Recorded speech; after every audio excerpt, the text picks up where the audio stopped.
Now, Ben, let's welcome you to the programme and let's talk about democracy.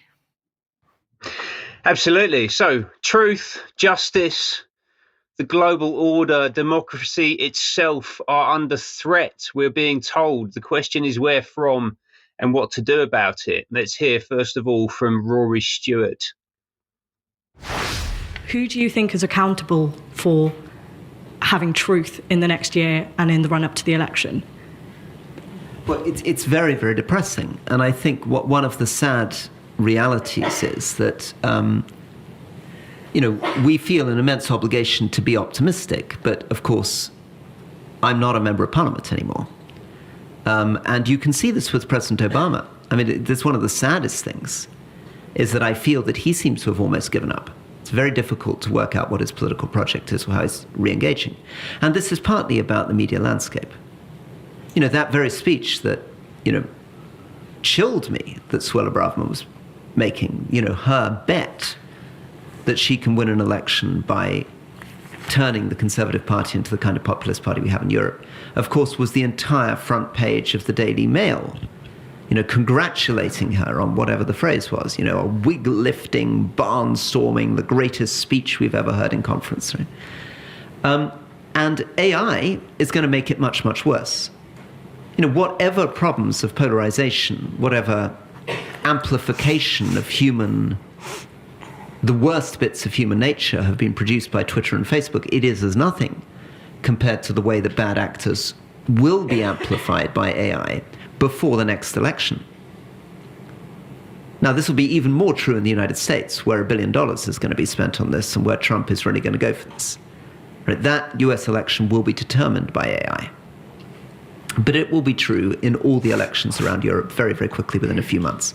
People who don't think this are not spending enough time with the advanced models of AI. So what's the answer? Well, we need algorithms in social media, Twitter and Facebook, that actually do not reward extremism.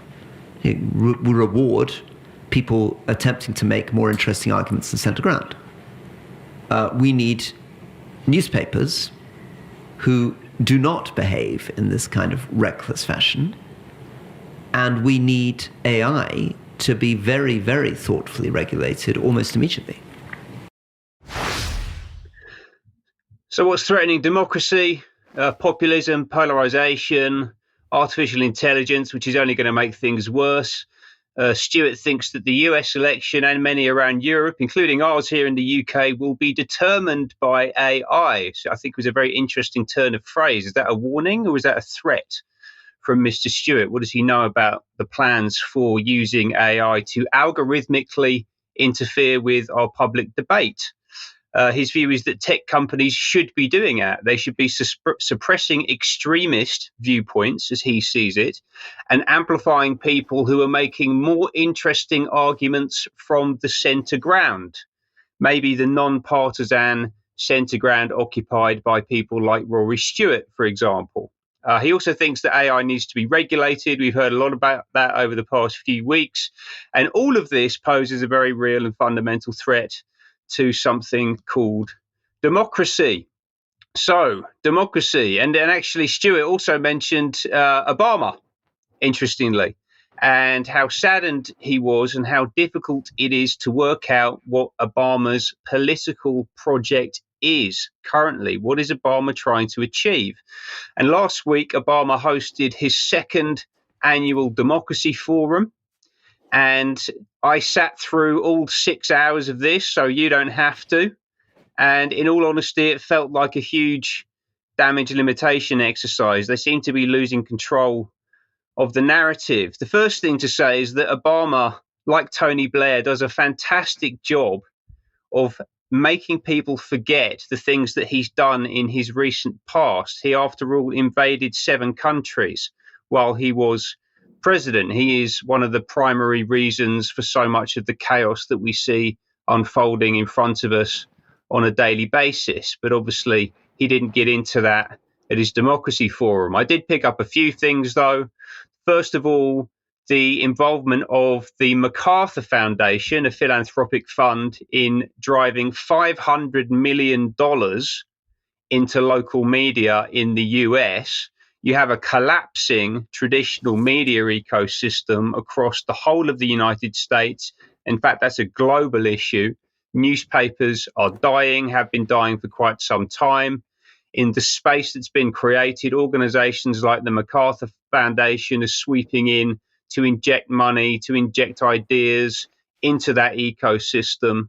And what we're seeing is a fascinating and really counterintuitive tie-up between hard left-wing community organizers, which is where Obama started his political career, and wealthy philanthropists who are obviously just doing this to help out and for the betterment of the United States and the human race. What else do we find out? The News Literacy Project, another fascinating organization given main stage at the Obama Foundation Democracy Forum. The News Literacy Project has been around for about 15 years now. They're celebrating their 15th birthday. They exist to give young people in particular the power to stop misinformation. And I'll let one of their executives talk a bit more about that now. We are a nonpartisan education nonprofit that works with educators and the broader public to help people distinguish credible information from misinformation to be better informed, more engaged, and more empowered individuals. You can learn more about NLP on our homepage at newslit.org. Do you hear that? NLP, neuro-linguistic programming, News Literacy Project. Do we think that that is a mistake? I don't think that it is. I think that that is a signal from Obama on the main stage of his event saying, if you know what NLP means, you need to go and listen to what these people are saying. If you want to find out more about how that is used in central government, we can refer you to the Cabinet Office Mindspace document, which has been spoken about at great length on the column before. This essentially is the blueprint for the UK government nudge unit. It's about using neuro-linguistic programming to direct the population, citizens, into certain behaviours, certain beliefs, and in my view, fundamentally undermining society and the democratic process which Obama and his colleagues are supposedly up there defending. What else do they talk about? NLP. So they're very big on standards-based news from credible sources. They're there to protect the institutions.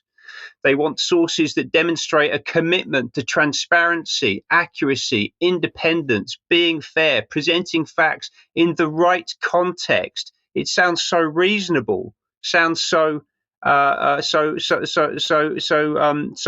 well-meaning.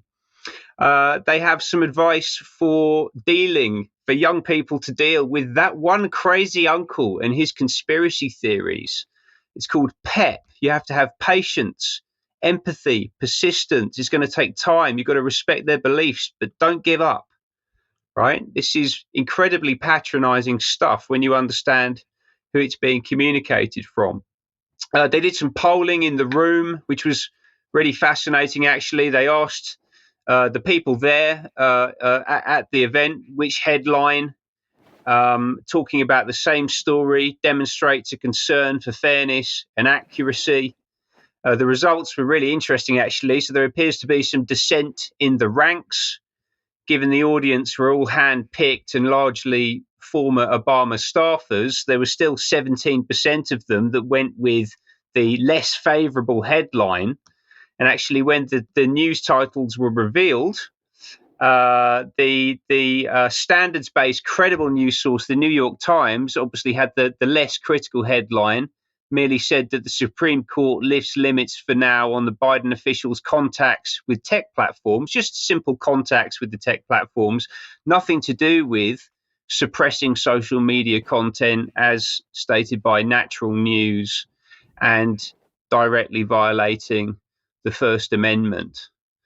What kind of contact do these tech platforms have with the government? What is it that the government is doing to interfere with them and to manipulate the narrative? Vivek Ramaswamy last night at the Republican presidential debate spoke about the Trump-Russia collusion hoax that was pushed on this network, talking about NBC for years. Was that real, or was that Hillary Clinton made up disinformation? He was directing that towards Kristen Walker from NBC, who was moderating the debate in Miami last night, and Mr. Ramaswamy posing there a fundamental challenge to the standards-based news from credible sources that Obama and NLP have been promoting. And in fact, that narrative, the Russia collusion narrative, was based on the Steele dossier, which was signed off ultimately by Barack Hussein Obama while he was still president in 2016.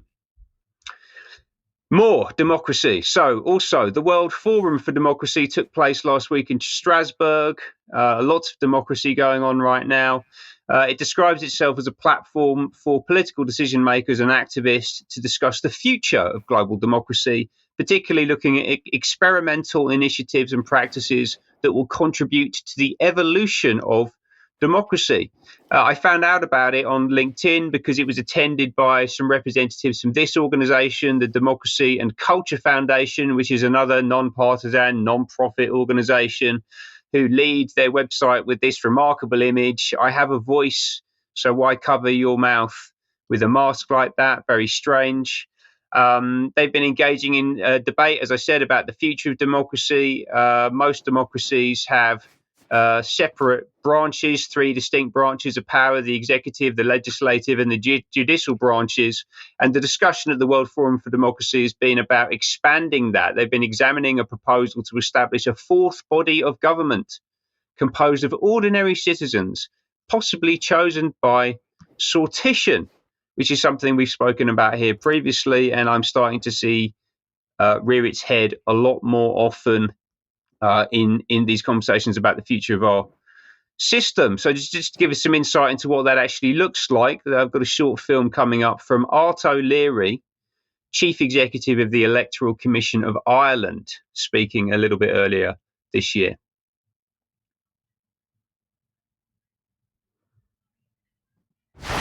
There is something going on in the world right now. There is a hunger across the globe in political systems to get citizens involved in decision-making and policy development.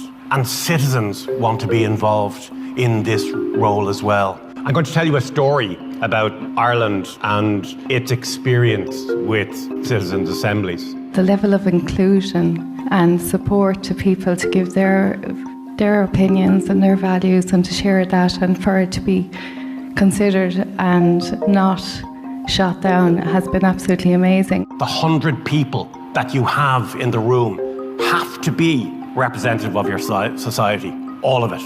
With the diversity, I've met so many people that I would never have come into my zone before, unless it was in this environment, and it's really fantastic. Everyone in our country can look into that room and say, I'm there, I'm represented there, that's me. It's 100 real people, and I really do believe we've represented our country and our future generations really well. We expose them to enough information and perspectives that they develop an expertise in the subject. The information you've given me has changed how I see things and how I go about my day, so I'm really thankful for that. And at the end of that process, then we ask them the question, what will we do about the issue of women's health? So the citizens recommended an abortion regime, and the government, they said, let's see. So the citizens in the room, they voted 67 to 33 for this women's health regime. I found that we were able to say things that perhaps civil servants couldn't say. When the question was put to the people of Ireland in a referendum, the result was 66 to 34. Which proves 2 things. One is that room was perfectly representative of the Irish people. And secondly, and perhaps more importantly, the Irish people were much more advanced in their thinking on this particular subject than the politicians were. So it's a great advert there for sortition, for this new form of democracy. But unfortunately, I'm a bit more cynical about it. Couple of reasons for that. I don't think it's possible to make 100 people experts, as we've just been told, in any given topic in a forum like that. And actually, this approach appears to be wide open to abuse and manipulation. In fact, Mike, we've spoken a bit previously about how this was being used at the Occupy protests at St. Paul's a few years ago. Yes, that's absolutely right. And I mean, the key point there that he said they were given just enough information to make them experts, right? And what we saw at the Occupy events at St. Paul's was the use of Delphi technique in order to basically get the outcome of the conversation that was desired.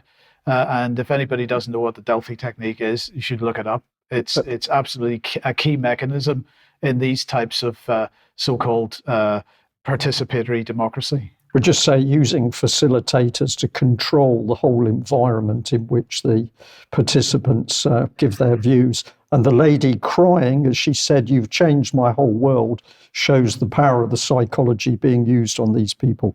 It had brought her to tears. That's how powerful it was. Yes, Ben, you've got one final thing here, Democracy Next. Yeah, absolutely. And so that film was from Democracy Next. I think this is, what they're doing is really interesting. They are going to appear much more. They are becoming much more active right now. They were at the AI conference. They were speaking at the AI conference that I attended in London last week, the AI Fringe, as well as the Sortition Foundation. So this is something that's being promoted. And it's also worth noting that they are exceptionally well backed by organizations like the Open Society Foundation, the Rockefeller Foundation, One Project, and others. And their ideological positions are predictably aligned to those organizations and the people behind them. Okay, thank you. And there's that number one again that we were talking about on Wednesday. Okay, if you like what the UK Column is doing, you'd like to support us, please head over to community.ukcolumn.org. Your membership, much needed, much appreciated. You can pick something up at the UK Column shop, maybe pick something up for a Christmas gift for somebody else. But please do share material on the platforms, ukcolumn.org, ukcolumnextracts.co.uk in particular. Now, I want to mention again the first annual David Ray Griffin lecture. We're going to be discussing with Daniele Ganser the ruthless empire post 9/11, everything that's happened since 9/11, and the justification around those events. So that's on Sunday, the 3rd of December this year at 6 p.m. UK time, 7 p.m. Central European time. 1 p.m. Eastern time. Do get along to see that if you can. Okay, well, I'd just like to say a huge thank you to our audience who watched my interview with Sam, the lady who'd been trafficked and then, having reached sanctuary in UK, had her children stolen. It was just wonderful to see the very kind and heartfelt comments that came up in the chat box as we played that. We are looking to do a part 2 where they're looking in much more detail. But this is the power of social media, and this is why the state wants to close down social media, because this is just TikTok statistics showing the views on the subject of Kafkas alone. I can't go into detail now, but just to say that this is why the governments around the world are so frightened of social media. Let's move on. We also just want to give recognition to the fact that the BBC's had to apologise to Andrew Bridgen for captioning his speech in the House. So bottom right of your screen is the BBC's apology. There was a lack of consistency apparently, but we understand there may be a legal action now against the BBC for their disgusting censorship and manipulation of his speech in the House. I'd also like to just pop this one on, cancel culture. There was going to be a conference about this control within the world, global control, the rules-based international order and components of that. The Great Resist Conference, it was going to be in the Holiday Inn, Lime Street, Liverpool, Saturday, the 11th of November. But, oh dear, this hotel decided that it had to be cancelled. So a lady called Liz Phillips pushed around an email saying that she'd been contacted by the hotel. They claimed that they'd received a communication. They wouldn't talk about the nature of it or the sender, but they pulled the plug on the event and said they were going to give their money back. So this is the email from Matt from the Holiday Inn. They apparently take a non-political view, but they don't like anybody expressing any view at the hotel on matters to do with what's happening in the world. So if you feel you should consider whether you should stay in one of those hotels to be censored, perhaps you should think about that. Sharp-eyed viewer pointed out that the Department of Work and Pensions was looking at powers of arrest, seizure and collecting information on where claimants spend money. So more state control coming in through the social side of UK.